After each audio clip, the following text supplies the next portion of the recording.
নমস্কার বন্ধুরা, আপনারা সকলেই জানেন পশ্চিমবঙ্গে ভোটার কার্ড ভেরিফিকেশন বা এসআইআর খুব শীঘ্রই শুরু হতে চলেছে। বিশেষ করে আগস্ট মাসের শেষের দিকে কিংবা সেপ্টেম্বর মাসের মাঝামাঝি এই পশ্চিমবঙ্গে ভোটার কার্ড ভেরিফিকেশন বা এসআইআর কিন্তু চালু হতে চলেছে। তো এই ভোটার কার্ড ভেরিফিকেশন বা এসআইআরের জন্য আপনাদের কি নথি বা ডকুমেন্টস জমা করতে হবে সেই সংক্রান্ত কিন্তু আজকের এই ভিডিওটিতেই আপনাদের জানাবো। আপনার যদি জন্ম তারিখ 1/7/1987 সালের আগে হয়ে থাকে সেক্ষেত্রে আপনাকে এই ভোটার কার্ড ভেরিফিকেশন বা এসআইআর এর ক্ষেত্রে আপনাকে কি ডকুমেন্টস বা নথি জমা করতে হবে। এছাড়াও যদি আপনার জন্ম 1/7/1987 থেকে 2/12/2004 সালের মধ্যে হয়ে থাকে সেক্ষেত্রে আপনাকে কি ডকুমেন্টস বা নথি জমা করতে হবে।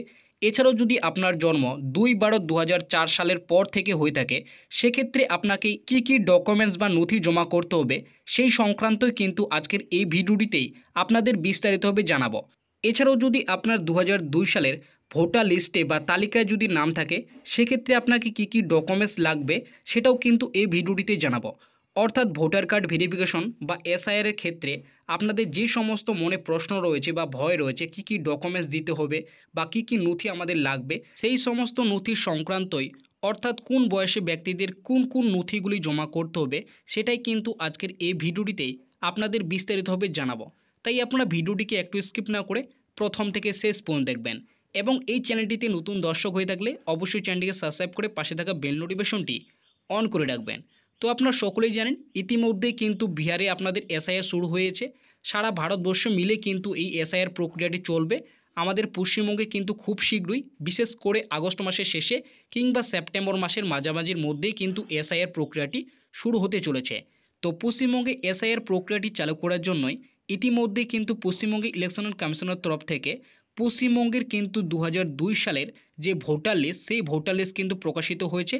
প্রতিটি ব্লকের এবং প্রতিটি বুথের বেশ কয়েকটি বুথ ছাড়া কিন্তু প্রতিটি বুথের কিন্তু 2002 সালের যে ভোটার লিস্ট সেই ভোটার লিস্ট কিন্তু ইতিমধ্যেই প্রকাশিত হয়েছে।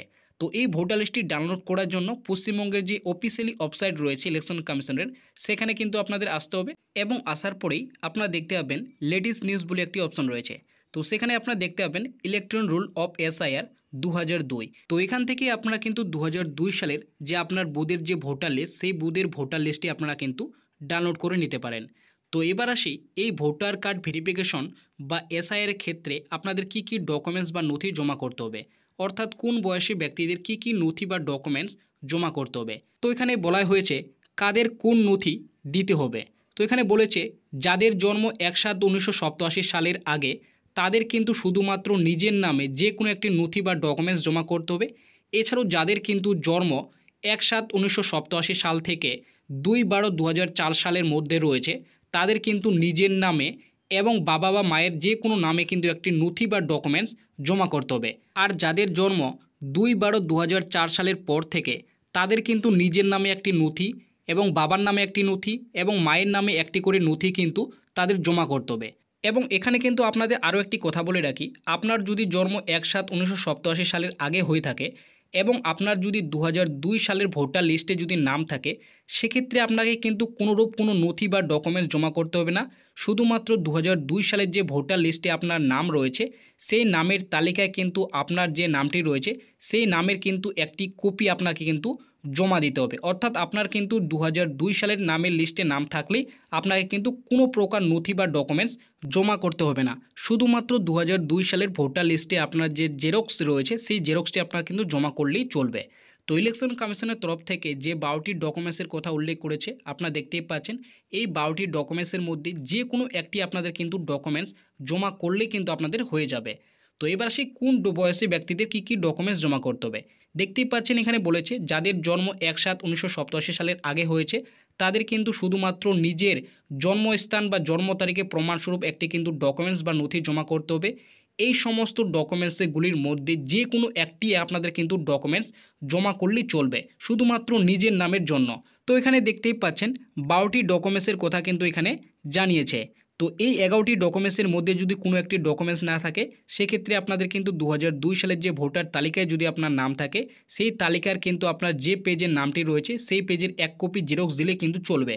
আর যদি 2002 সালে ভোটার তালিকায় নাম না থাকে সেক্ষেত্রে আপনাদের কিন্তু এই 11টি ডকুমেন্টসের মধ্যে যে কোনো একটি ডকুমেন্টস আপনাদের কিন্তু জমা করতে হবে। তো এবার আসি যাদের জন্ম 1/7/1987 থেকে 2/12/2004 সালের মধ্যে রয়েছে তাদের কিন্তু কি কি ডকুমেন্টস দিতে হবে।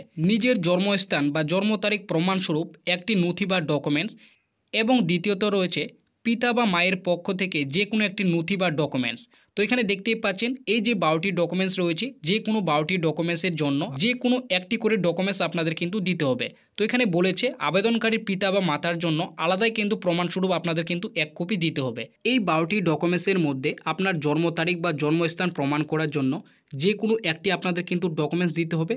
ধরে নিন আপনার যদি জন্ম সার্টিফিকেট থাকে সেক্ষেত্রে আপনি জন্ম সার্টিফিকেট দেবেন, এবং যদি আপনার জন্ম সার্টিফিকেট না থাকে সেক্ষেত্রে আপনি কিন্তু শিক্ষাগত যোগ্যতা হিসেবে মাধ্যমিক বা উচ্চ মাধ্যমিকের অ্যাডমিট কার্ড আপনি কিন্তু ব্যবহার করতে পারেন। এছাড়াও কিন্তু পিতা বা মায়ের পক্ষ থেকে এই 12টি ডকুমেন্টসের মধ্যে যে কোনো একটি ডকুমেন্টস আপনাদের কিন্তু প্রমাণস্বরূপ দিতে হবে। তো এক্ষেত্রে আপনার যদি এই 11টি ডকুমেন্টসের মধ্যে কোনো একটি ডকুমেন্টস না থাকে সেক্ষেত্রে 12 নম্বর যে রয়েছে আপনারা দেখতেই পাচ্ছেন 2002 সালের ভোটার তালিকায় কপি, অর্থাৎ আপনার 2002 সালে বাবা বা মায়ের যদি ভোটার তালিকায় নাম থাকে সেক্ষেত্রে সেই ভোটার তালিকায় যে পেজে আপনার বাবা বা মায়ের নাম রয়েছে সেই পেজের 1 কপি জেরক্স করে কিন্তু আপনাদের জমা করতে হবে। তো আশা করা যায় আপনারা বুঝতে পারলেন যাদের 1/7/1987 থেকে 2/12/2004 সালের মধ্যে জন্ম রয়েছে তাদের কি কি ডকুমেন্টস জমা করতে হবে। তো এবার আসি যাদের জন্ম 2/12/2004 সালের পর থেকে হয়েছে এবং আপনার ভোটার লিস্টে নাম রয়েছে তাদের কি কি ডকুমেন্টস জমা করতে হবে। দেখো, নিজের জন্মস্থান বা জন্ম তারিখ প্রমাণস্বরূপ একটি নথি বা ডকুমেন্টস, এবং পিতার পক্ষ থেকে একটি নথি বা ডকুমেন্টস, এবং মায়ের পক্ষ থেকে একটি নথি বা ডকুমেন্টস আপনাকে কিন্তু জমা করতে হবে। আর 4 নম্বরে বলা হয়েছে যদি কোনো পিতা বা মাতা ভারতীয় না হয় সেক্ষেত্রে তাকে কিন্তু বৈধ পাসপোর্ট এবং ভিসার কিন্তু 1 কপি ছবি দিতে হবে।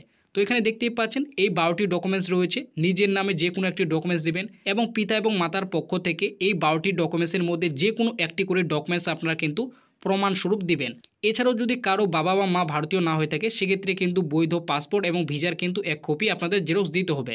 তো এখানে কিন্তু বলা হয়েছে 12টি ডকুমেন্টস আপনারা দেখতেই পাচ্ছেন। তো এক্ষেত্রে বলবো যদি আপনার পিতা বা মাতার পক্ষ থেকে কোনো এই 11টি ডকুমেন্টসে না থাকে সেক্ষেত্রে আপনারা কিন্তু 2002 সালের যে ভোটার তালিকার যে কপি যদি নাম থাকে সেক্ষেত্রে সেই কপির কিন্তু 1 কপি আপনারা কিন্তু জমা করবেন, তাহলে আপনাদের কিন্তু হয়ে যাবে। তো আশা করা যায় আপনারা সকলেই বুঝতে পারলেন এই এসআইআর বা ভোটার কার্ড ভেরিফিকেশনের ক্ষেত্রে কোন বয়সের ব্যক্তিদের কি কি ডকুমেন্টস আপনাদের জমা করতে হবে। তো আপনাদের যদি এই এসআইআর বা ভোটার কার্ড ভেরিফিকেশন নথি সংক্রান্ত ভিডিওটি ভালো লাগে তাহলে অবশ্যই ভিডিওটিকে একটি লাইক করে চ্যানেলটিকে সাবস্ক্রাইব করে পাশে থাকা বেল নোটিফিকেশনটি অন করে রাখবেন। আর এই চ্যানেলটিতে নতুন দর্শক হয়ে থাকলে অবশ্যই চ্যানেলটিকে সাবস্ক্রাইব করে পাশে থাকা বেল নোটিফিকেশনটি অন করে রাখবেন।